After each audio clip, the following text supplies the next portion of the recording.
Hey everybody, Brian here at the butcher shop. It's Easter, and guess what that means? It means it's time for lamb. So we're going to talk about a couple different options we have here at the butcher shop for you. We have leg of lamb, bone-in and boneless. We have rack of lamb, and we have lamb chops. So let's go ahead and get started. We're going to go ahead and start with the leg of lamb first. So what we have is our all-natural pasture-raised bone-in leg of lamb.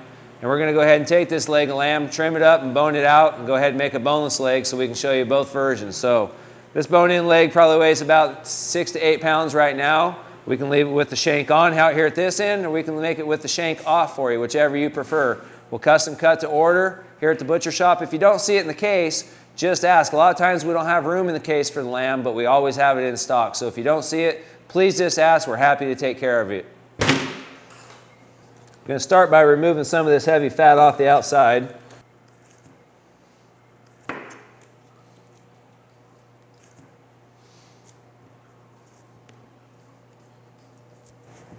Lamb fat can tend to have a real heavy flavor profile to it.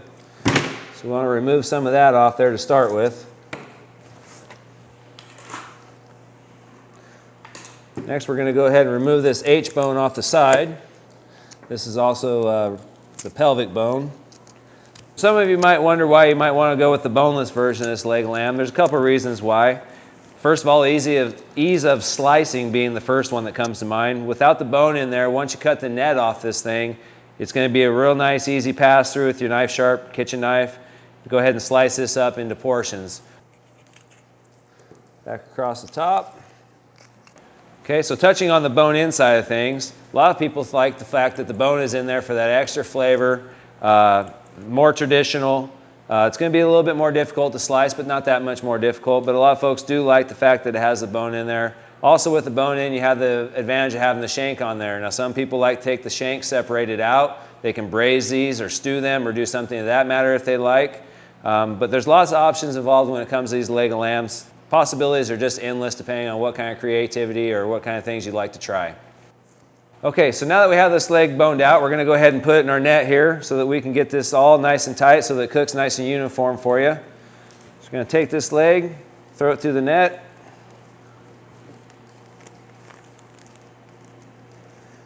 It'll hold its shape and its form, make it nice and uniform.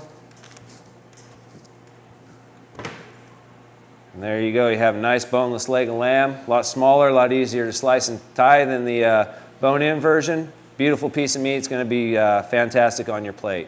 Next thing we're going to touch on is our rack of lamb. It already has the fat taken off the bones. I've done that ahead of time to go ahead and give it more aesthetic appeal. So you can have this as a rack of lamb like this. We can tie a couple together and make a lamb crown roast for you if you'd like. The other option you can do with these, some people like to do, is we like to cut them into chops. You can do 2 ribs at a time, or you can do a single rib at a time. Some folks like them just about 1 inch thick, so we'll do 1 rib at a time. We're going to go ahead and remove this heavy cap off the outside and leave you with a nice, beautiful lamb chop in the center.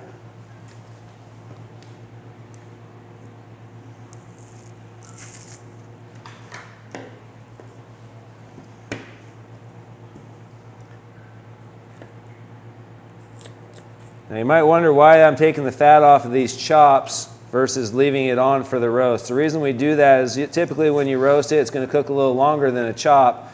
That fat helps encase the meat, keep it moist so that it doesn't dry out on you. All right, so now that we've cut these lamb rack into rib chops, this is what they look like. These are the ones that have 2 ribs attached at a time. They're about 1.5 inches to 2 inches thick. Single ribs are about 3/4 to 1 inch thick. Okay, so one more option we have in the realm of lamb chops is the lamb loin. Now this has a tenderloin attached to it, kind of like a porterhouse on a beefsteak. A little bit different than the lamb rib chops in the fact that it doesn't have those long ribs, but it does have this additional tenderloin, which is a really nice add for a lot of people. So what we're going to do is we're going to go ahead and cut this into chops and then show you what it looks like. One of the things that goes really great with lamb is mint jelly.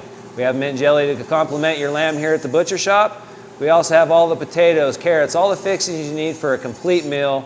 One-stop shopping, made easy. We'd love to take care of you and your family here at the butcher shop. Swing by and see us. Give us a call, place an order. We'd be happy to take care of you. Okay, so here's the finished product of those lamb loin chops. You can see the nice tenderloin fillet. Went ahead and incorporated our rib chops back into the display here for you guys so you can see the difference side by side.